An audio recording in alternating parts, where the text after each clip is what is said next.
मान्यवर शाम के खंड में आपका स्वागत करते हुए बड़ा हर्ष होता है। मान्यवर शाम के खंड का हमारा विषय है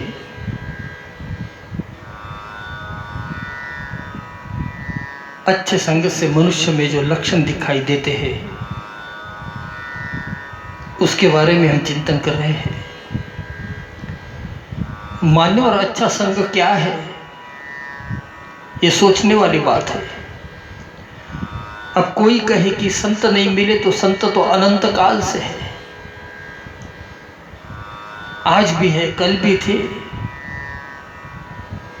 कभी तुलसीदास, वाल्मीकि, रामानंद, वल्लभाचार्य, शंकराचार्य, इनके समय भी जिसने संग किया, और फिर भी कोई कहता है कि हमें संत नहीं मिले तो यह हमारा दुर्भाग्य है, यह आज्ञा है। यहां पर मन और गड़बड़ है।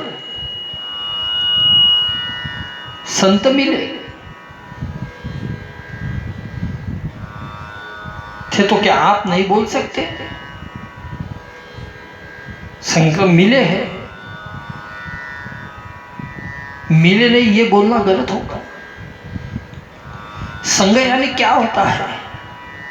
संग तीन प्रकार से किया जाता है। एक तो हमारे पास शरीर है, दूसरा मन है और तीसरी आत्मा है।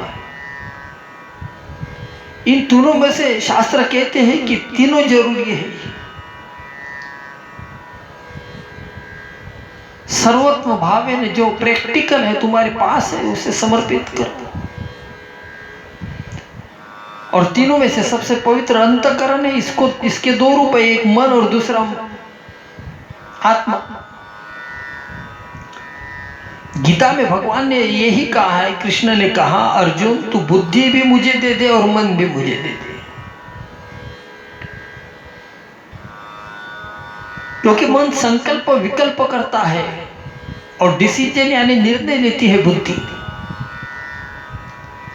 वेद काल की हमने तुम्हें एक रथ दिया है, उसमें क्या क्या दिया है भगवान ने? एक बॉडी दी है, कुछ रस्सियां दी है, कुछ हड्डियां दी है, उसमें एक ड्राइवर भी दिया है आत्मा नाम का, कुछ घोड़े दिए इंद्रिया नाम के, और एक बैठने वाला भी दिया है। इसलिए भगवान कहते हैं कि मेरे पास आओ, जैसे हो वैसे।